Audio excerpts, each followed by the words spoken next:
우리가 지난 시간에 오늘 우리 반사의 권사님 기도를 통해서 우리에게 귀한 정리를 해주셨는데, 사순절 기간은 무엇하는 기간으로 잡자고 했죠?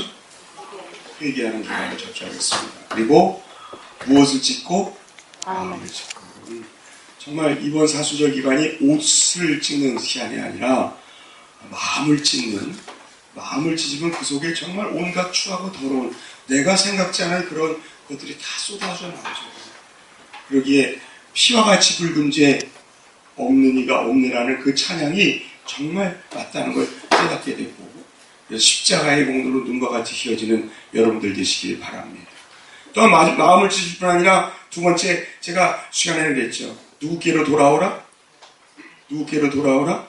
여호와께 돌아오라. 다 잊어버리셨네요. 슈브라는 말을 기억나십니까? 돌아오라, 돌아서라. 그게 회개다. 회개는 돌아서며 있어야 된다. 말씀을 드렸고요.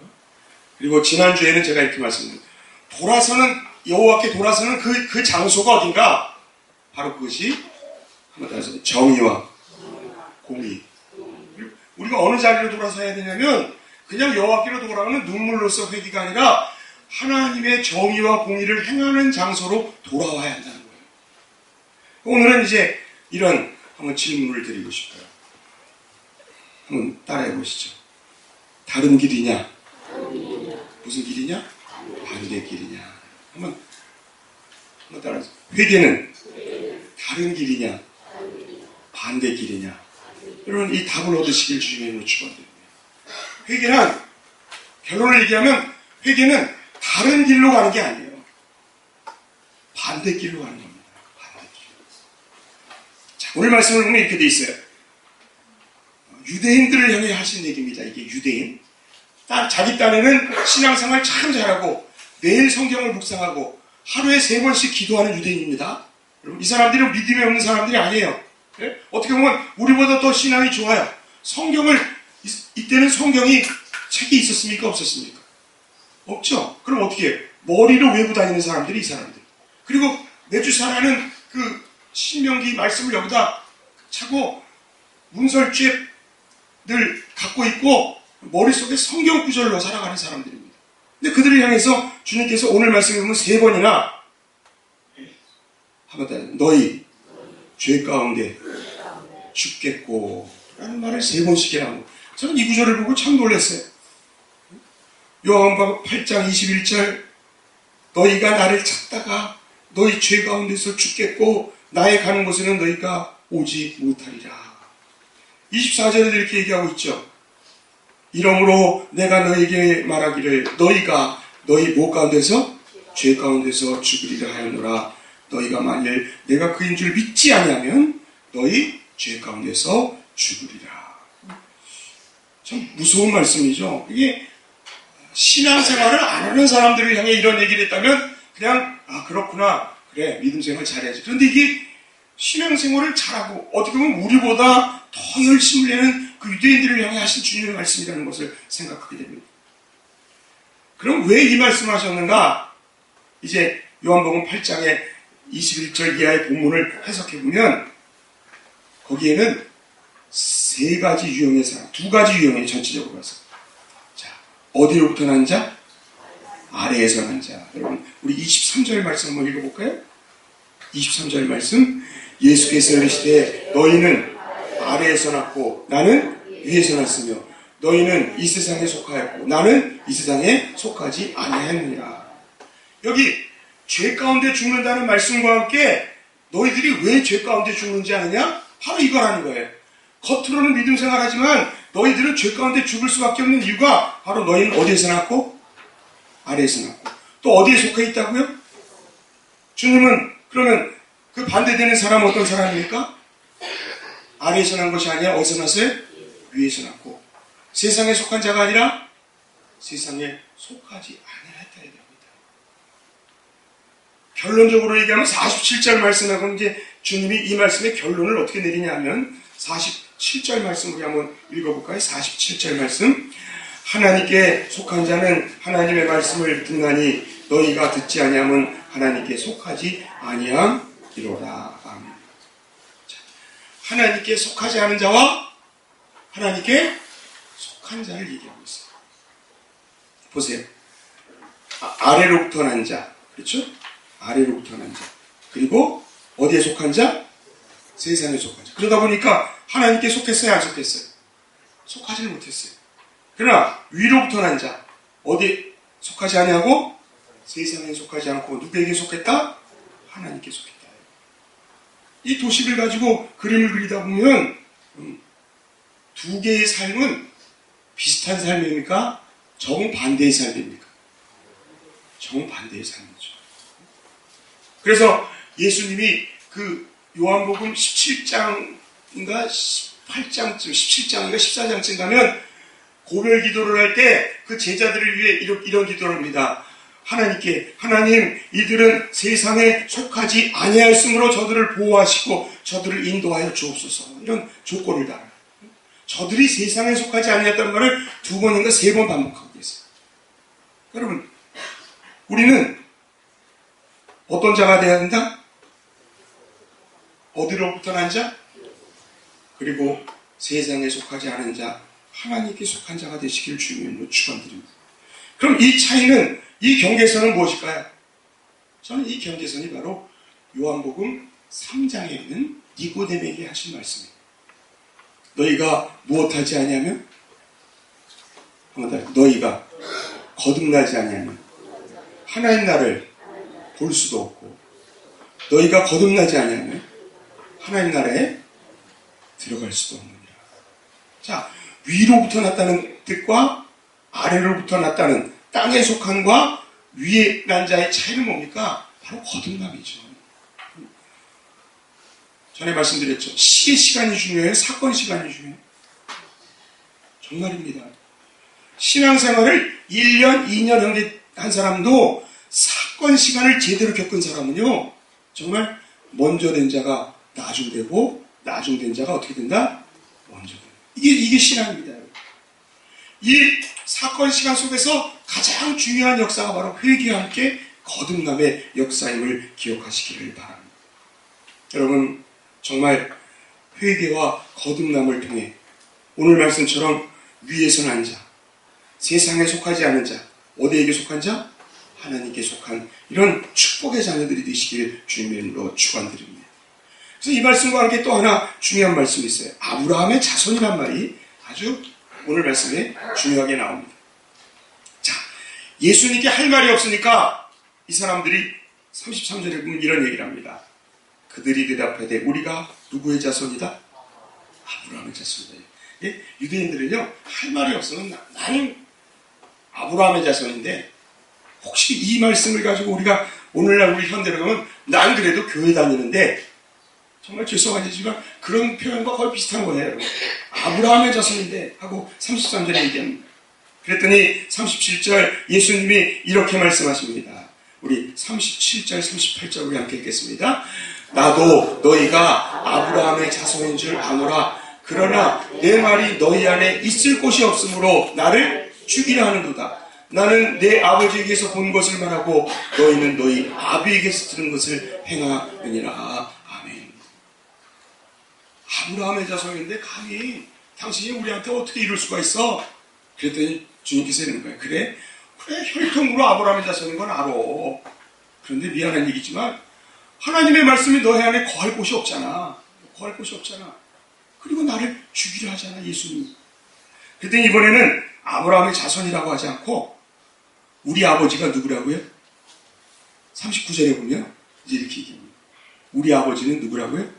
아브라함이라고 합니다. 여기서 우리 아버지는 아브라함이라는 말을 한 이유는 이걸 잘 이해해야 돼. 원래는 이 사람들은 우리 아버지는 하나님이라고 얘기하고 싶어요. 그런데 하나님이라고 얘기 못합니다.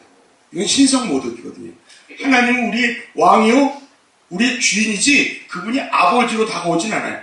나중에 이제 그 유대인들이 예수님을 고발하는 이유 중에 하나가 하나님을 뭐라고 불러서요?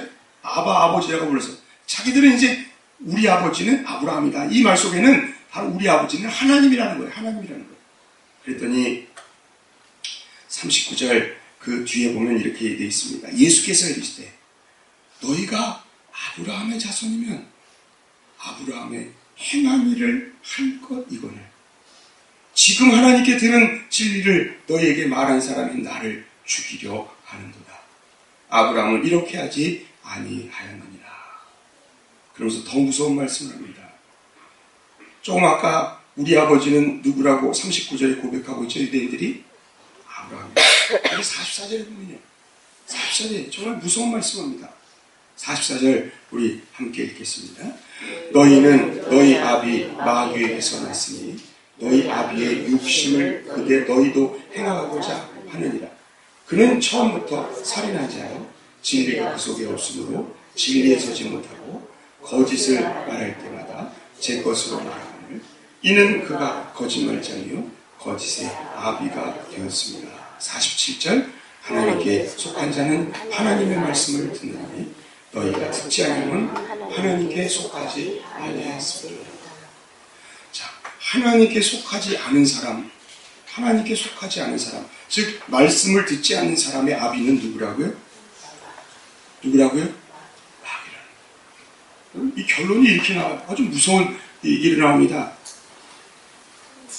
제가 이 말씀을 새벽 재단에서 묵상하고 우리가 새벽 기도를 할 때, 그때 제가 이런 묵상을 할 때가 있었어요. 어떤 내용이냐면, 이제 충주나 청주 쪽으로 이렇게 가다 보면 운전을 하려고 이제 운전대를 잡으면 여러분들 운전대 잡을 때 어떻게 기도하면서 어떤 생각을 하십니까? 저는 이런 생각을 해요. 요즘 기름값이 싸요, 비싸요? 비싸죠. 그러니까 무슨 속도를 지키자? 무슨 속도를 지키자? 경제 속도. 여러분 먼 거리 진짜 제가 서울을 한번 가는데 일부러 80km로 고속도로를 달린 적이 있습니다. 주위에 그 사람들이 가면서 미친놈이라고 그랬겠죠. 근데 80km를 갖고 왔더니 정말 기름이요 줄어드는 것이 훨씬 적게 줄어들더라고요. 그러니까 오직하면 제가 그래서 이제 갈 때마다 그래 내가 이 자동차 속에서 이리저리 달리면서 남들보다 빨리 가려고 하지 말고 경제 속도 지키면서 정확하게 하자. 2차선이니까 남에게 방해되는 게 아니잖아요. 그래서 그렇게 가자 하고 이제 마음 먹고 출발을 하는데 달리다 보면 요즘 뭐 제 차는 그게 좋은 차는 아니지만 여러분 요즘 차들 어떻습니까? 조금 밟으면 나가야 안 나가요? 쫙 나가는 거예요.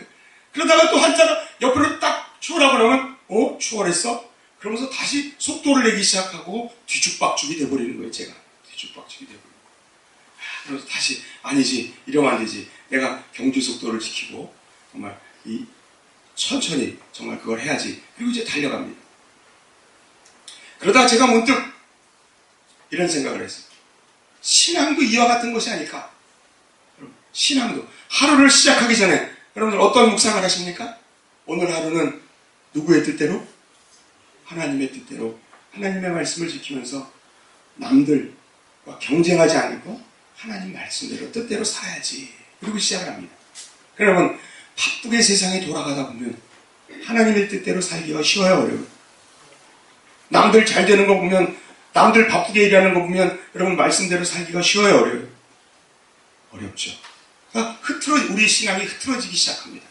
그래서 제가 마음속으로 그랬어요. 하나님, 제가 이제 신앙의 생활을 할 때 하루를 시작할 때 주님께 약속한 그대로 정말 남들과 경쟁하며 달리지 말고 그들보다 앞서려고 하지 말고 그 말씀대로 살아가게 하옵소서. 이렇게 생각하는 마음을 가지고 이제 차를 달리고 있었어요.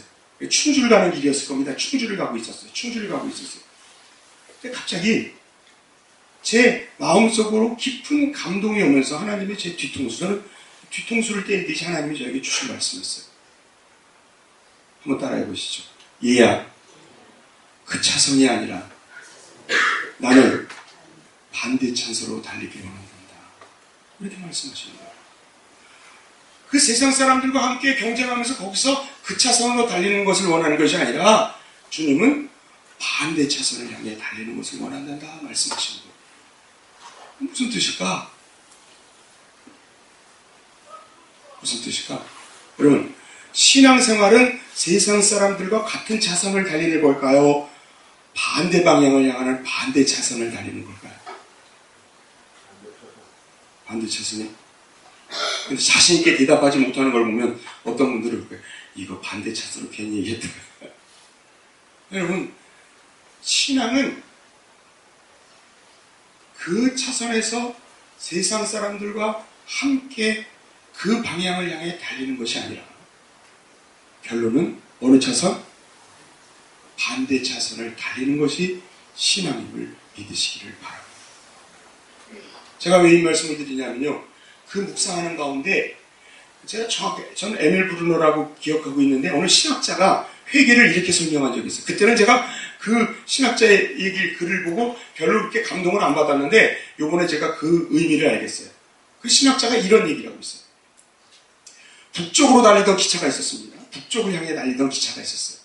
근데 그 북쪽을 달리던 기차 속에 타고 있던 어떤 사람이 그 기차를 타고 가는 가운데 마음에 뉘우침이 있고 자기가 잘못 살았다는 것을 알고 나서는 그리고는 이제 그 기차 안에서 북쪽으로 가는 기차 안에서 다른 사람에게 욕심 부리고 다른 사람에게 했던 것을 다 회개하고는 그 사람들에게 좋은 일을 하는 거예요. 선한 일을 하는 거예요. 배려하고 어려운 사람이 있으면 자기 자리에 앉히기도 하고 그러면서 희생하면서 가고 있었습니다. 그 신학자는 거기서 그런 얘기를 하고 있어요. 그러나 그가 거기서 뉘우치고 거기서 바른 생활을 했다고 해서 여러분 그 사람이 북쪽 가는 거예요? 남쪽 가는 거예요? 북쪽 가는 걸 변해요? 변하지 않아요? 변하지 않아요. 회개란 북쪽행 기차를 내려서 무슨 행? 남쪽행 기차를 옮겨 타는 것이 회개다. 이렇게 표현하고 있어요. 저는 그 내용을 과거에 신학교 때 배웠을 때는 그렇게 대단한 얘기인가 그랬더니 요즘 묵상을 해보면요. 그게 엄청난 의미를 갖고 있더라고요. 그래서 제가 이제 한번 성경을 뒤져봤어요. 마태복음 7장 13절에 보면 이렇게 돼 있죠. 어디로 들어가라? 좁은 문으로 들어가라. 왜냐하면 무엇으로 인도하는 문은? 멸망으로 인도하는 문은 크고 그 길이 넓어 그리로 들어가는 자가 어떻게 하고? 많고 생명으로 인도하는 문은 어떻게 하고? 좁고 길이 협착하여 찾는 자가 적음이라. 자, 이 말씀을 보면서 여러분 그러면 멸망으로 가는 길과 생명으로 가는 길이 같은 방향일까요? 다른 방향일까요? 왜 대답도 안 하세요? 분명하게 대답을 하세요. 자, 멸망으로 가는 길과 생명으로 가는 길이 같은 방향일까요? 다른 방향일까요? 분명히 믿으십니까? 여기 얘기하고 있잖아요. 멸망으로 인도하는 문, 그리고 생명으로 인도한다는 게 어떤 방향을 의미하죠? 예? 그러면 멸망으로 인도하는 방향과 생명으로 인도하는 방향이 같다, 다르다. 달라도 정반대라는 거예요. 어떤 분들은 이런 사람이 있어요. 넓은 길이 아니라 자기는 좁은 길을 간대. 협착한 길을 간대. 그러면서 어떤 부목사님이 저에게 후배 목사님이 전화했어요. 목사님 너무 힘들어요. 그러면서 막 화를 내면서 막 그러더라고요. 저는 지금 주님의 고난의 길에 가고 있어요. 담임 목사님 나를 왜 이렇게 괴롭히는지 몰라요. 막 고난의 길을 얘기하더라고요. 그래서 제가 근데 그 얘기만 들으면 안 되니까 여러 가지 얘기를 듣다 보니까 잘못은 누가 있어요? 그 부목사가 잘못했어. 지가 잘못해놓고는 잘못했으면 벌 받아야 안 받아요? 회개하고 벌 받아야죠. 그런데 마치 그게 다른 사람들이 나를 십자가에 못 박는 고난이라고 생각하면서 저한테 하소연을 하는 거 보면서 제가 그런 생각을 했어요. 우리 신앙인도 그런 경우 있다 없다? 있어요. 자기가 잘못해놓고 자기가 잘못해서 하나님께 벌을 받고 벌을 통해 회개의 과정을 거치는 과정을 가지고 마치 내가 고난당하는 것이 예수님의 십자가의 길인 양 포장하는 사람이 있다 없다? 있다는 거예요. 구별할 줄 알아야 돼요. 그렇다고 여러분 다른 사람의 고난을 가지고 그건 십자가의 고난이야 당신 죄 때문이야 이렇게 말하는 거 아니에요. 본인 스스로가 압니다. 본인 스스로가 알아요. 그렇죠? 예? 제가 그걸 보면서 이런 생각을 했어요. 여러분 길도 가다 보면 우리 여기 길도 가다 보면 2차선 이 길이 있죠. 1, 2차선 길이 있죠. 그러나 그 길 옆으로 좁은 길이 있습니까? 없습니까? 있죠. 여러분 자, 이 길 지금 보천 쪽으로 나가는 길이 만약에 큰 길이 있다면 저쪽으로 가는 좁은 길도 있어요. 같은 방향을 향해 나갈 수 있습니다. 그렇죠? 근데 마치 같은 방향을 가면서 나는 저 사람들처럼 넓은 길을 가지 않고 나는 협착하고 좁은 길, 괴로운 길을 가니까 나는 십자가의 길을 가는 거야 하고 자기 스스로를 위로하는 실수를 저지를 수 있다 없다? 없다는 거예요. 멸망으로 인도하는 분과 생명으로 인도하는 분은 정반대임을 기억하시기를 바랍니다. 주님은 마태복음 6장 24절에 이렇게 얘기하고 있어요. 함께 읽겠습니다. 한 사람이 두 주인을 섬기지 못할 것이니 혹 이를 미워하며 저를 사랑하고 혹 이를 중요하며 저를 경히 여깁니다. 너희가 하나님과 재물을 겸하여 섬기지 못합니다. 이 말씀을 만약에 오늘 말씀에 대비시켜보면 하나님을 사랑하는 길과 재물을 사랑하는 길은 같은 방향이다, 다른 방향이다. 다른 방향 정도가 아니라 어떤 방향? 반대 방향이라는 거예요. 두 주인으로 표현하고 있어요. 두 주인. 근데 우리는 보통 좀 좁고 협착한 길이지만 그게 주님도 사랑하면서 누구도 사랑해? 재물도 사랑하면서 살아가는 길로 혹시 걸어가고자 하는 것은 아닙니까? 재물도 겸하여 섬기면서. 근데 성경은 이렇게 얘기하고 있어요. 하나님 사랑하는 자는 재물을 사랑하면 된다, 안 된다? 안 된다. 재물을 사랑하는 사람은 무엇을 사랑한다? 하지 않는다? 하나님을 사랑하지 않습니다.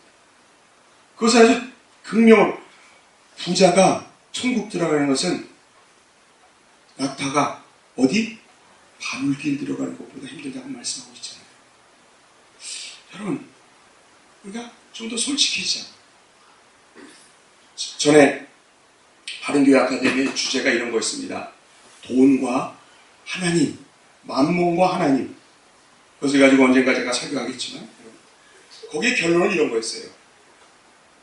하나님보다도 만몬이라는 신은 오늘날 우리 시대에 더 크다 작다.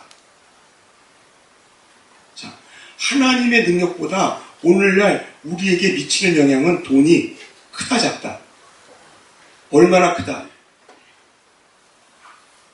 그럼 어떤 사람이 변화됐어요? 하나님 때문에 변화된 것보다 돈 때문에 그 사람이 변화되는 경우가 많다 적다? 많죠. 그러니까 거기서 결론이 뭐예요? 신학자들이나 교수님들이 목사님들이라는 얘기예요. 돈 때문에 변하는 사람들 엄청 많은데 하나님께 변하는 사람은 오늘날 찾아보기 힘들다는 거예요. 지금. 만몬의 힘이 얼마나 큰지 모른다고. 그리고 어느 목사님이 어떤 복음병원이라는 병원을 이렇게 샅샅이 뒤져보니까 좀 부끄러운 얘기지만 샅샅이 뒤져보니까 거기에 이사장으로 있는 분들이 이 복음병원으로 들어오는 돈들 그것들을 다 어떻게 했어요? 어떻게 했다고요? 꿀꺽한 거예요. 꿀꺽. 네? 꿀꺽. 그러니까 이 목사님이 참 어려운 분이거든요. 어려운 목사님이 거기서 이제 그 문제를 해결하고자 거기에 들어가서 문제를 해결하고 했습니다. 근데 그 목사님 결론은 뭐예요? 나는 실패했다. 그래서 그분이 이런 얘기를 하더라고요. 그 목사님. 어떤 분이 와가지고 어떤 신앙인이 와가지고 자기한테 이렇게 귓속말로 얘기하더라고요. 목사 배에는 칼이 안 들어가나? 목사 배에는 칼이 안 들어가나? 그러더래요. 그분은 지금도 교회 개혁을 위해서 아주 열심히 일하는 분입니다. 몸이 너무 지금 쇠약해지셔서 이제 올해나 내년에 은퇴하실 분인데 늘 존경하는 분이에요.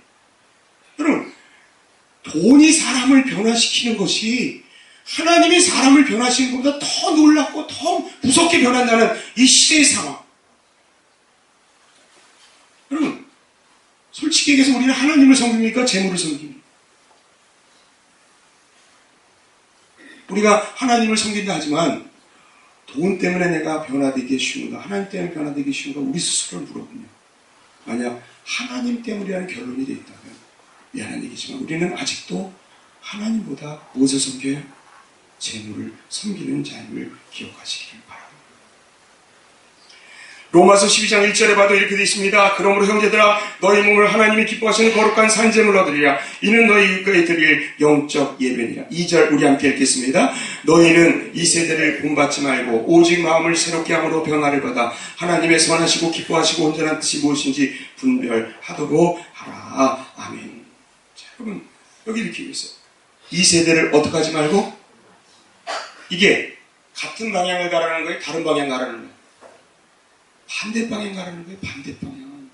이 세대를 제발 본받지 마요. 왜 오늘날 우리 신앙인들이 다 실패합니까? 수상한 얘기지만 세상 사람도 같은 방향으로 가고 있어. 그러면서 자기 딴에는 난 경제 속도 지키고 나는 그래도 이들보다 낮게 산다고 그러면서 말씀대로 지킨다고 해서 천천히 가요. 그러면서도 또 한 가지 이게 있어요. 나보다 잘 되고 나보다 열심히 하는 그 세상 사람들은 막 욕심이 나는 거예요. 나도 빨리 돈 벌어야 되는데, 나도 더 부지런해야 되는데. 그러니까 같은 방향을 가면서 시기와 질투를 가지고 살아가니 그 신앙이 온전한 신앙으로 쓰지 못하고 늘 흔들리고 깨어지고 왔다 갔다 한다는 사실이에요. 한번 따라해 보시죠. 신앙인은 같은 방향이 아니라 어떤 방향? 반대 방향으로 가는 신앙임을 믿으시기를 바랍니다. 근데 이런 설교를 하다 보면 여러분들이 이렇게 질문할 수가 있어요. 아, 그럼 목사님, 그럼 이거 다 때려치고 그럼 어디 기도원에 들어갈까요? 그런 말이 아니에요. 오해하지 마세요. 물론 이 말씀을 그대로 순종하기 위해서 초대교회 때는 자기 걸 다 버리고 카타콤이라는 지하 동굴에 들어가서 신앙생활하는 사람이 있었어요, 없었어요? 있었습니다. 오늘날도 우리 고창현 목사님은 덕생교회 고창현 목사님 미국 가서 메노나이트 공부를 했는데 제세례파라는 그룹들은 제세례파는 이 세상과 떨어져서 자기들의 재산을 다 공동으로 넣고는 공동생활을 합니다. 그 생활, 그 터전에 가면 어떤 데는 전기도 안 쓰고 텔레비도 안 보고 세상과 완전히 별개로 하나님의 말씀만 가지고 하는 그런 후터라이트, 메노나이트 그런 모임들이 있습니다. 근데 조금 차이가 있죠. 어떤 곳은 사유재산을 어느 정도 인정하고 어떤 곳은 아예 사유재산을 인정하지 않고 그런 모임들이 있어요. 여러분, 제가 그런 곳으로 여러분들을 가라는 뜻이 아니에요. 오늘 지금 내가 사는 삶의 현장 속에서도 여러분들은 반대 방향의 삶을 영적으로 살 수 있다 없다? 살 수 있다 없다? 없다는 거예요. 자, 보세요. 자, 여기 지금 잠깐만요. 이거 하나가 잘못되어 있는데 자.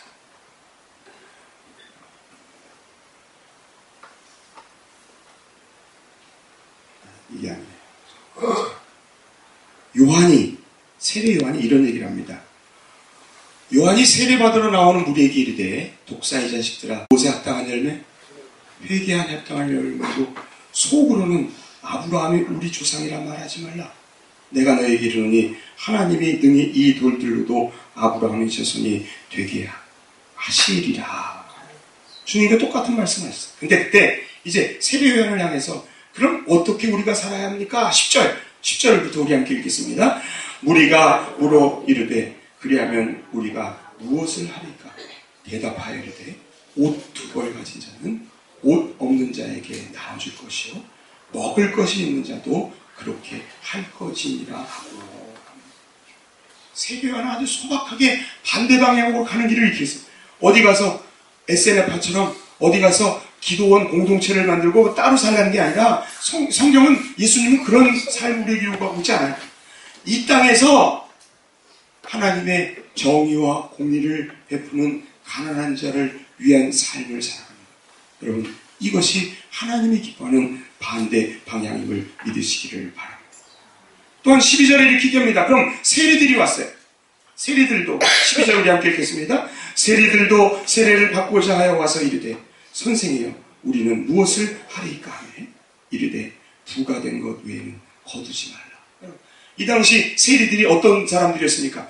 로마에서 거두라는 것에 배를 걷어가지고는 로마에게 반 보내고 나머지 자기 거로 만든 사람이 세리들이었거든요. 그들을 향해 얘기합니다. 네 욕심 챙기려고 욕심이 잉태한 즉 몰랐고 죄를 낳고 죄가 장성한 즉 사망에 이르라는 그 고리를 끊으라는 거예요. 오늘 반상현 목사님이 이런 얘기했죠. 우리가 일주일 동안 우리가 살아갈 때 육신의 정욕과 안목의 정욕과 이생의 자랑 속에 살던 우리의 욕심의 삶. 여러분, 아까 왜 우리의 아비가 마귀라고 그랬죠? 욕심대로 행하기 때문이라고 하지 않아요, 여러분? 그러니까 세리가 부가 된 것 이외에 로마에서 너에게 부가하라고 갖고 오라는 것 이외를 거두지 말라고 했어요. 14절에 또 14절 우리 함께 읽겠습니다. 군병들도 물어 이르되 우리는 무엇을 하리까 하며 이르되 사람에게서 못하지 말고 강탈하지 말고 거짓으로 고발하지 말고 받은 금융을 족한 줄로 알라. 뇌물을 받으려 하지 말고 세상 사람과 똑같이, 예? 세상 사람과 똑같이 살아가면서 나는 그래도 세상 사람보다는 조금 낫지, 요 위안을 갖고 살지 말라는 거예요. 그냥 정의와 공의를 이 땅 속에 이루면서 사는 거예요, 여러분. 전에 제가 그 오리농장 문제로 그때 그 모임을 가졌을 때 우리 야동에 있는 또 우리 그 정석윤 이장님 참 그 얘기들을 너무 잘 들어 하시더라고요. 정말 좋은 결론이 앞으로 어떻게 될지 모르지만. 근데 제가 이제 그분, 놀이농장 하는 분에게 이런 말씀을 드렸어요. 저는 제 입장에서 그랬어요. 왜 이렇게 욕심을 내느냐. 욕심내가지고, 욕심내서 다른 사람 피해주려고 더 확대하는 건 옳지 않은 거 아니냐. 그랬더니 그분이 저한테 이런 얘기를 하는 거예요. 다 그렇게 사는데 당신은 그렇게 안 삽니까? 저한테 그러더라고요. 제가 그 순간에 네, 저는 목사입니다. 저는 그렇게 안 살아요. 그러려다가 괜히 목사라고 그랬다가 그럴 것 같아가지고 근데 그분이 저한테 그러는 거예요. 사람들이 다 욕심내가지고 다 자기 거 크게 하고 돈 많이 벌려고 하잖아요. 당신은 그렇게 안 사니까 저한테 그러더라고요. 그 순간에 제가 찔끔했어요. 그래 저는 안 살아요. 그렇게. 전 목사니까요. 목사가 그렇게 살았다면 어떻게 합니까? 여러분, 반대 방향으로 간다는 것은 부담스럽게 생각하지 마세요. 반대 방향은 하나님이 기뻐하는 길을 그 순간순간에 여러분의 삶 속에서 판단하고 그 판단대로 그대로 가는. 제발 이런 생각을 갖지 마세요. 나 교회 다니니까. 나는 신앙생활 몇 년 했으니까. 난 직분자니까. 이것처럼 어리석은 생각이 어디 있습니까, 여러분? 아브라함의 자손이 아브라함의 아버지니까. 그러면서 세상과 타협하면서 살아가는 사람. 하나님은 그들을 향해서 죄 가운데 죽으리라 말씀하고 있어요. 죄 가운데 죽으리라. 여러분들의 삶 속에서 우리는 끊임없이 고민해야 돼요. 어떻게 하면 하나님을 기쁘게 하는 삶을 살 것인가? 한번 따라해 보시죠. 다른 길이 아니라 어떤 길을 가자? 반대 길을 가는 여러분들 되시 주님의 축원들을 기도하겠습니다.